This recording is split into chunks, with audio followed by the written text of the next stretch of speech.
Hey guys, welcome to the Source Podcast, all things working dogs. I'm going to be your host today. My name is Simon, and I'm joined by my wonderful co-host, Deborah Clark, and our guest speaker, Brandon Martin, who you might remember from our last podcast show.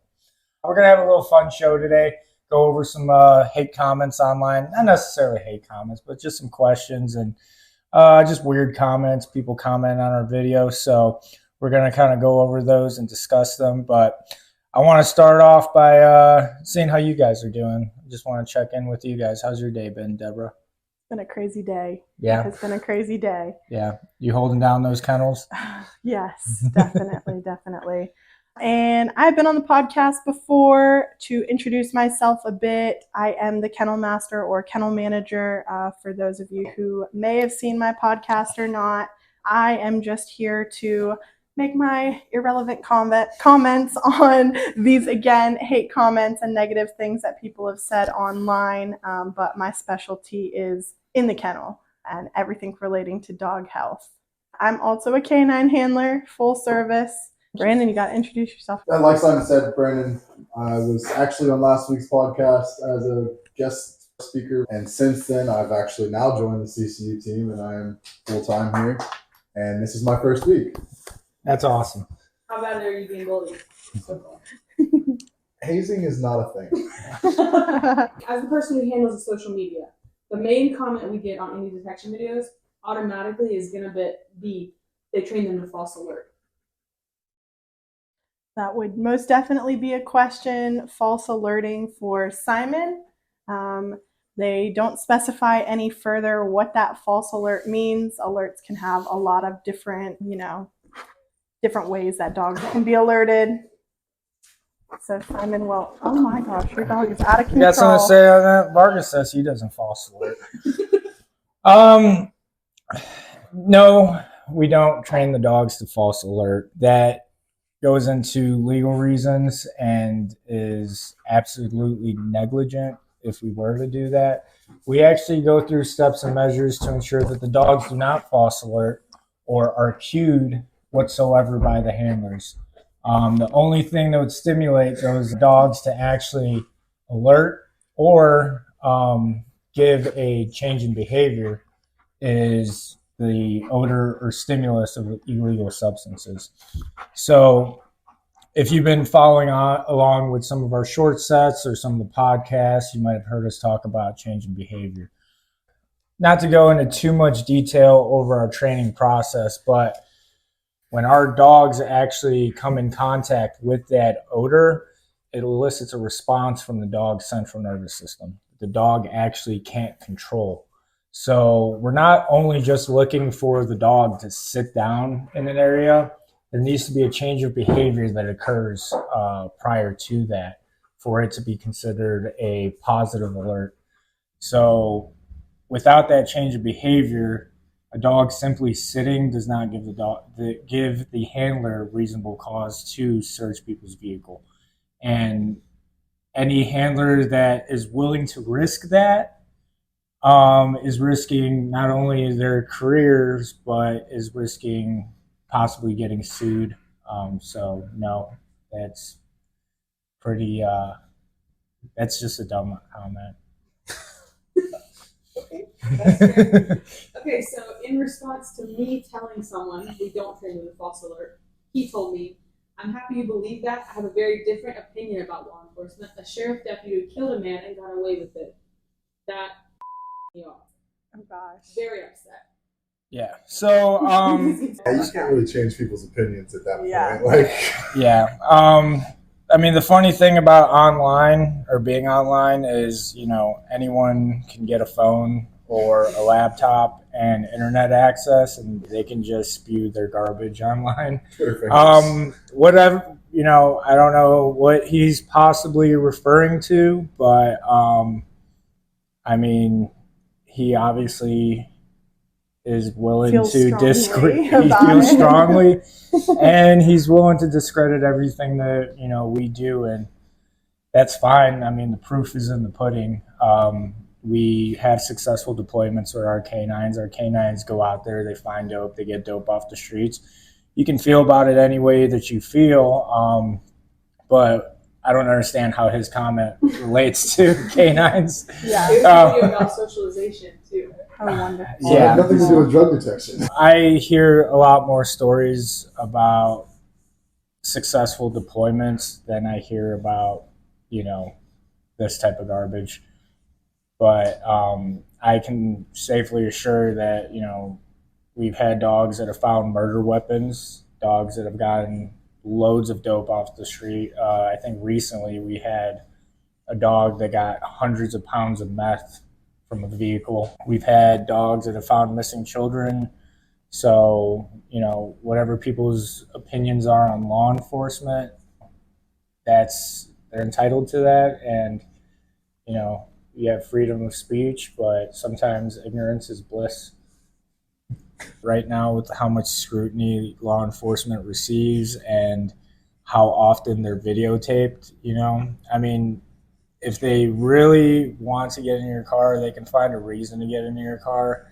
And I know any handler that I've put through this course, I can definitely say that they would not risk their career or their dog's reputation simply to try and get into someone's car.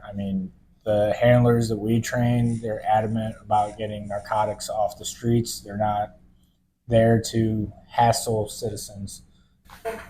Okay, and I'm gonna keep going with detection for now. This one's I thought this one was so stupid. So this is on a video of Echo. Echo is an explosive detection dog. Okay. And this person said, beautiful dog. Dogs are extremely intelligent, but I don't believe that their lives are any more disposable than our own, especially when they live shorter lives than ours.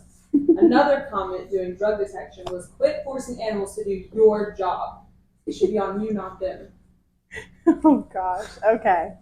I don't think at any point we're getting a job or getting a dog to do our job for us. We're just using a resource that we've been able to help train over the years to assist us with that job. At no point is that, we have to still deploy the dog. We still have to assist with that search, and they're assisting each other in those searches. Yeah. And, the thing is the dogs that we select, they need something to do. They need to be stimulated. These dogs wouldn't make great house pets. And I guess this is more of a moral question, but to say that a dog's life is no more disposable than a human's life. This was in response to an explosives dog. Yes. Oh, Yeah. As someone that runs an explosives dog, that's something that we don't want to encounter. But I think at the end of the day, that task and that job that dog has is, we're talking about something that could save many people's lives. Matt the Wise said that canine units are the second biggest scam law enforcement uses today. The second biggest scam? It just sounds like it's someone else that's salty about cops. Yeah. And He said sometimes his dad was a cop for 25 years, so he knows that the canine handlers give the dogs cues to make them indicate. Oh, he knows. Your dad was a bad cop, essentially. Your dad. That's what we're hearing. You're outing your dad for being a bad cop. Once again, you just outed your dad. And the cops here nowadays, they have body cameras on them. Yeah, they have cameras. The heat's on them right now. No one wants to be a cop right now. A lot of departments are actually struggling to get people to be cops. So, and they're under a lot of scrutiny. So once again, it just seems like someone that maybe had trouble following the law, and it's the cop's fault, not theirs fault. One of those situations. And, that's a sad way to live your life, I guess. Yeah. And general comments we get, narc, the dog is also a narc. Oh my god. Yeah, the dog is a narc. Yeah, it is a narc, and you got told on. Sorry. The dog told on you. Yeah, you're doing something you weren't supposed to be doing. That meme about dogs is like, do you think other dogs see police dogs and be like, oh, it's the cops? Dogs are still narcs, definitely. Dogs are narcs, for sure. And the kind of talk from the point of like, if you were to, you could take a dog that is on odor and give it a green handler, and the dog would still alert to odor, and never, the handler doesn't have to do anything. Yeah. Like, it has nothing to do with the handler. Yeah, it's the association with the stimulus. Yeah, I don't know. It's just, I don't know. Cops get a bad rap. So does the military. I mean, you can scrutinize anyone online. I mean, it's easy when you say it to my face. Yeah. I'm not a cop, though, but, talk about these dogs, we got problems. Yeah, But, exactly. yeah, the dog narked on you. So, like, you were doing something you weren't supposed to be doing. So, that's what you get. Do better at hiding it. Yeah. Oh gosh, don't maybe, challenge that. Don't do better. But I mean, either way, like, you see the dope that these dogs get off the street, and maybe these individuals haven't seen the bad things that drugs do to people, and they just don't have that perspective. Said, this is hilarious. You need to be this is for a handler course. Okay. This is hilarious. You need to be a working dog handler first. These are things that take years of experience. You need to understand what's required of a dog before you teach it. There's a difference in sporting dogs and street dogs, and you have to know the canine use of force continuum for your state. Okay, let me cut in real fast. First question is, how do you get years of experience as a canine handler if you've never been a canine handler or gone to school for it? Do you just pick a dog up off the street and then just start handling them and hope for the best for your experience, or what? Because I feel like you have to go to school first and then gain your experience.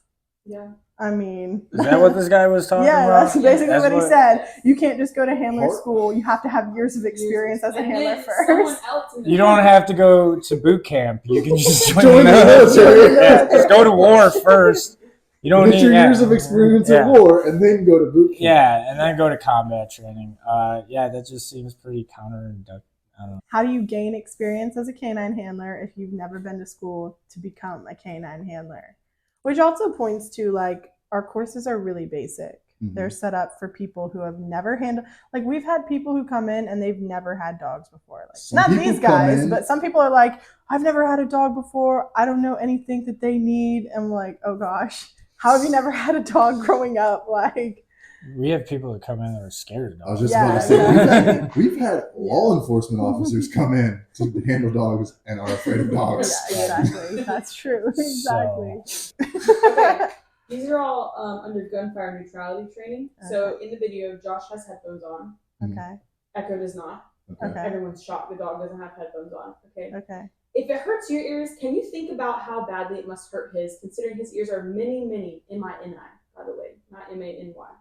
many times more sensitive and in tune than yours. Why doesn't the dog have ear protection on? Did the dog have ear protection? Can I cut in? I know that Josh watches these things. Josh also has a TBI, so any extra concussive sounds could actually be more harmful for him. And we don't know, we're not doctors, we don't know about the effects that could have. Mm-hmm. But we do know that, well, Simon will mention on it, but we do gunfire with a lot of dogs and they don't have problems with it. So for you to take one specific video with, one person who's wearing headphones. I mean, cops with their dogs on the streets, I don't think they put headphones on before they go start. Hold on, bad guy, I gotta put headphones on. Exactly. Yeah, so. I mean, the point is to socialize in the gunfire. So if we're trying to socialize them, why would we muffle the sound? It's kind of counterproductive. But we do start farther away and then make our way closer. It's not like they're right beside it the first time and just being like, okay, deal with it. Yeah, we do start farther away. It's not something that we just practice every day either. It's kind of just we get the dog used to it. He's good to go, and then that's it. So. Yep. Okay. Now we're going to do a little bit of fight work. So the video of Aya, and you were doing a hidden scene with Aya. I saw these comments. Okay. I wanted to comment on it. I'm I so refrained. tired of all the fake videos. They really think we believe that. In this caption, it said training scenario, by the way. I'm just gonna put that out there. Fake, you can see the bulge of padding under his sleeve. Good example, though. Stupid video. Okay. Simon, Stupid since comments. it was you decoying, I feel like you should get first dibs. So the lack of attention to detail from the online community is astounding. and literacy. Yeah. No patting. They will still bite you. I have to decoy a lot of dogs, so yes, I'd like some padding. And yeah, read the caption before you comment, please. Do your research, do something right before you speak. But I would also like to point out that even wearing that sleeve, you can still feel the bite. This comment is for Simon because it's on the same video of him catching Aya. Okay. Why do green decoys always think constantly screaming while thrashing and bashing the dog is teaching it protection?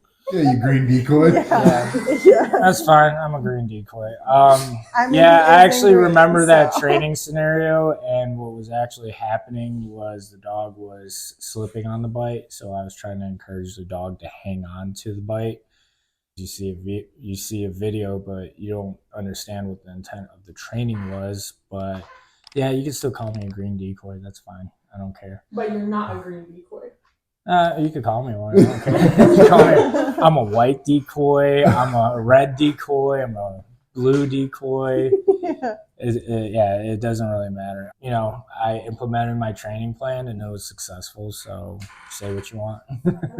Yeah. I actually responded to that guy and I told him, I said, you know what they say, there's only one thing two trainers will agree on, that's that the other one is wrong. All right. That's true Same for all video. trainers. We're still on the same video. Oh. So you attacked a person who is lost. Because Simon comes down the driveway saying like, I'm just lost, man, I'm just lost. This is one of the people who believed it was real. Oh gosh. He made no threats and he ran away. You as a dog owner just went to jail. You can still be sued. What if he's hard of hearing and can't read? Because there are guard dog signs. She could have went into her house with her guard dog, called the police, and then if he comes in, you can shoot or sick your dog. It's the difference between looking like a defender or a crusader. Putting on a lot in court. Well, I'd like to start off with her in the state of Georgia. And private property means It's private property. Yeah, I was going to say, it's still trespassing. It's still trespassing. Yeah. If I told you to leave, that means to leave. Yeah. And this particular client has had protection dogs for a long time. She has it clearly marked on her property. I think they just thought it was a real video, I guess. They were very upset. Once again, didn't read the caption. Deaf illiterate Simon got bit by a dog. Yeah. Yeah, I mean, Not only if are you you green, Green. you're not deaf and illiterate. Yeah. You can't read or speak, obviously. yeah, I mean, and the chances of Helen Keller walking on your property, like, Oh, you know, would be very unfortunate, but it's stand your ground Stand your law. ground law. Stand your Yeah, ground law. so All right, common ones I get for law enforcement. I actually pulled these from Facebook. I asked some of our Facebook handlers what they hear. He told us what people tell me. A few I get a lot is that we mistreat dogs because we don't let them just be dogs, referring to the working dogs. That goes back into your comment earlier. If we didn't give these dogs a purpose, they would be hell on balls. yeah. They would Sure. destroy people's houses and probably bite people unprovoked.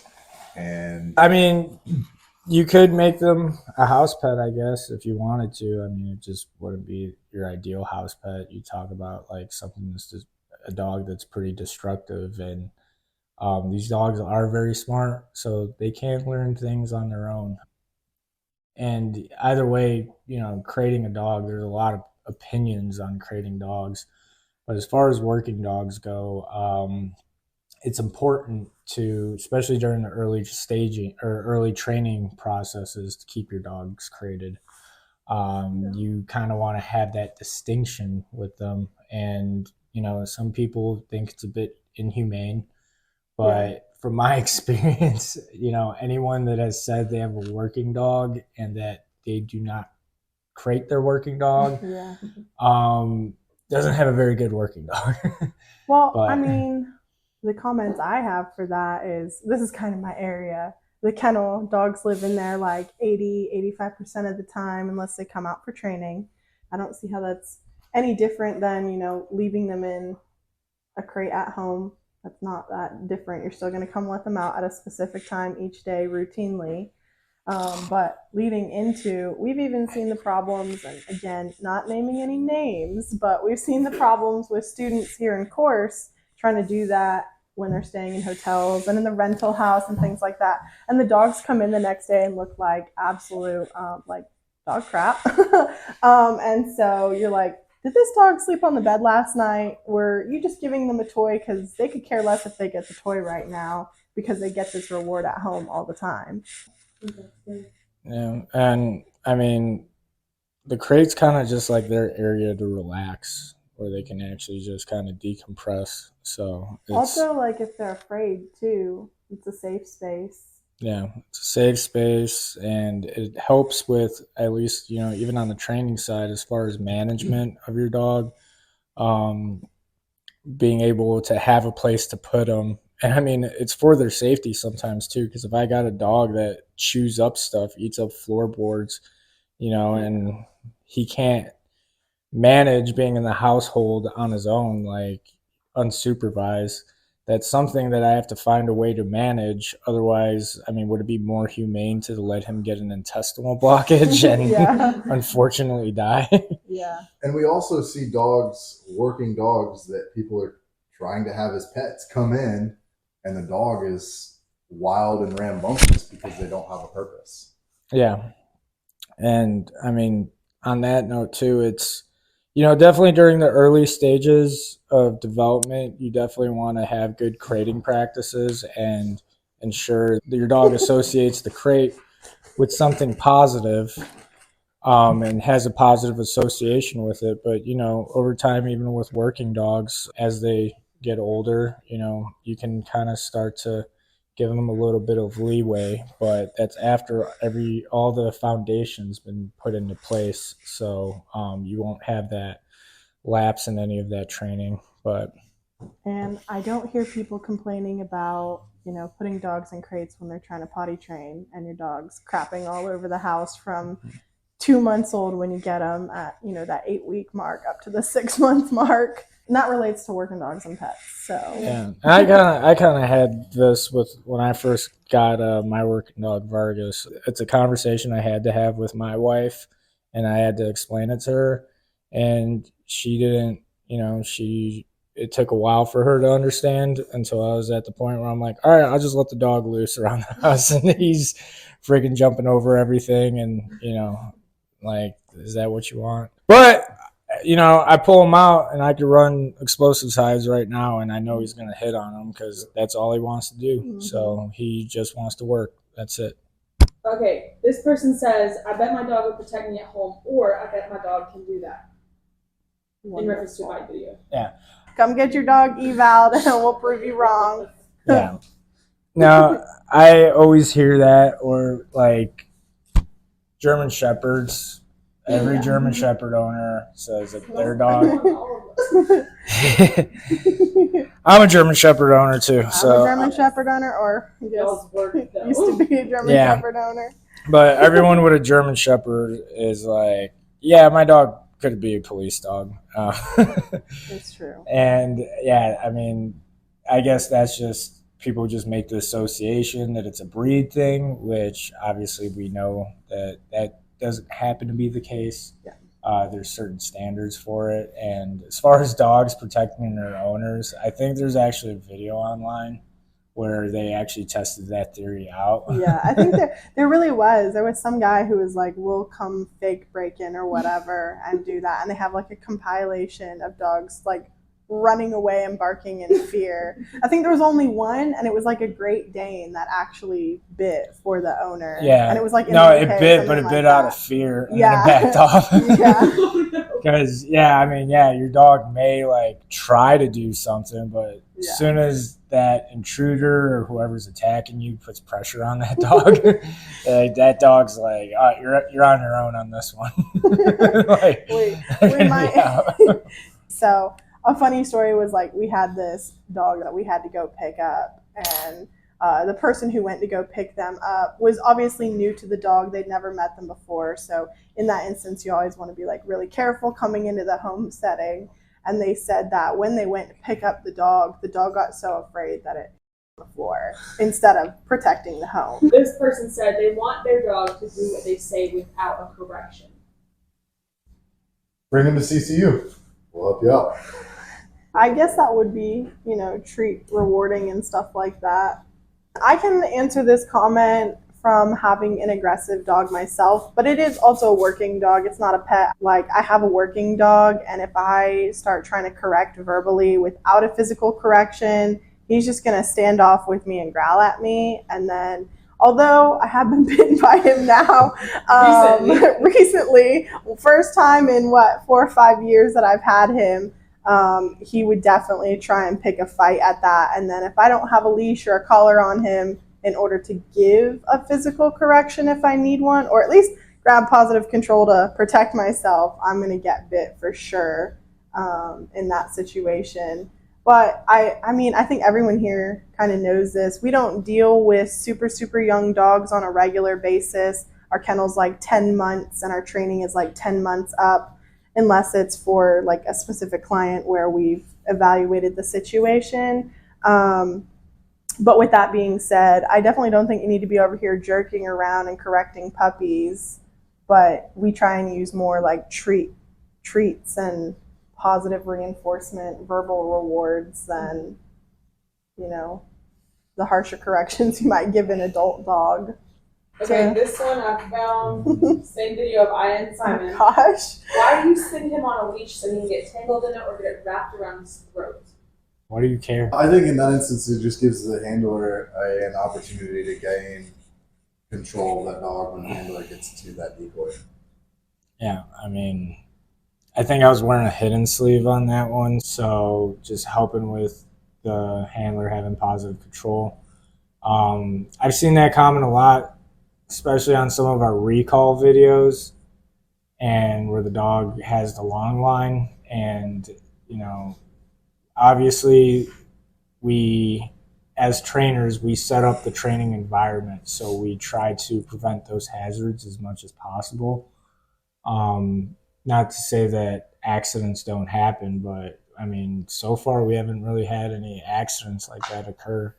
Oh, cool. You guys teach dogs to scratch cars, giving lazy ultra-liberals in blue who wipe their with the Constitution permission to search people's cars for non-existent drugs. And Eric commented on the same one, probably the same person, to be honest.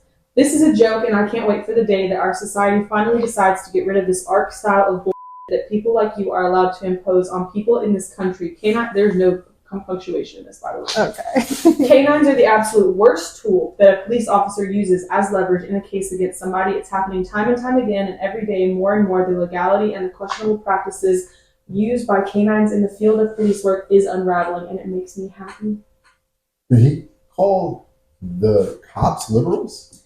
I believe he called them lazy ultra-liberals in blue who wipe their ass with the Constitution.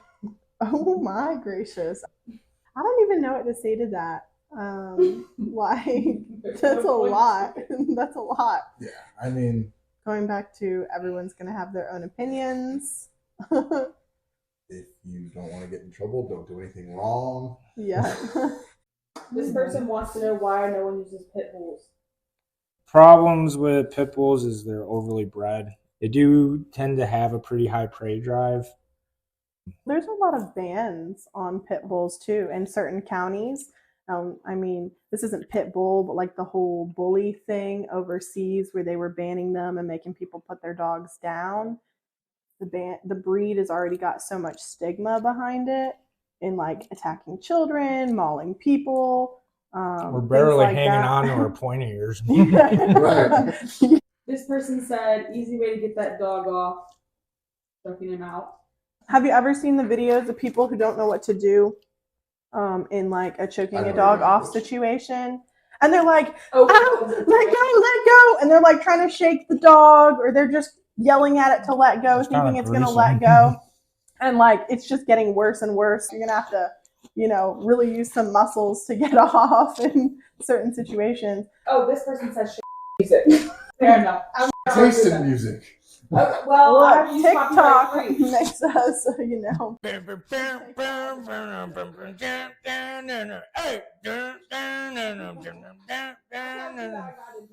These people think they can outrun a German Shepherd.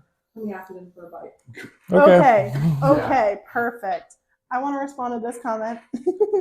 Go ahead, Deborah. You have the floor. Well, Well, we do like fun things here where we race each other. We are perfectly prepared to complete a race between a dog and our famous trainers here for an upcoming. I never said I could beat a German Shepherd. I don't know why I have to do Well, that. we're just going to prove a point that you can't outrun a German Shepherd. Not saying you're going to win, Simon. You're a sore loser, but I know a German Shepherd I can outrun. Who's that one that looks like a sausage? I mean, I would say unless you're Usain Bolt, there's probably not a chance of you outrunning these German Shepherds. Exactly. And how many people are Olympic level? Not many. I mean, German Shepherd. I mean, you're not going to outrun a Mal. German Shepherd, you could possibly outrun a German Shepherd. Every bite video shows equipment, so I guess they teach the dogs to hunt equipment for bite versus the human. Oh, well, we were trying to develop the dog.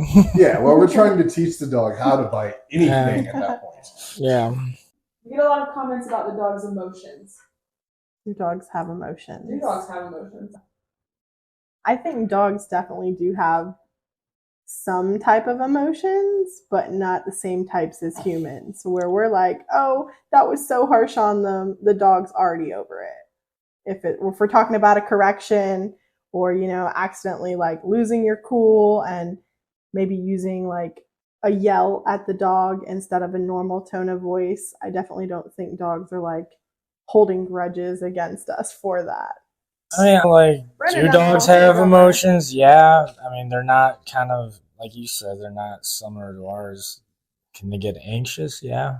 Can they be fearful? Absolutely. Can they get excited? Yeah. But, I mean, do dogs get sad? I don't know. Do we believe in these pet therapists? No, I don't. I definitely don't think we need pet therapy. I think you need to take them on a long walk by the beach, a sunset picnic. Yeah, no. Thank you for joining the Source Podcast. We are doing short sets on Tuesdays, so make sure you look for that. With this, thank you for joining us and listening to what we had to say today, even though it was a little bit different. But thank you for joining us again, and we hope you enjoyed it.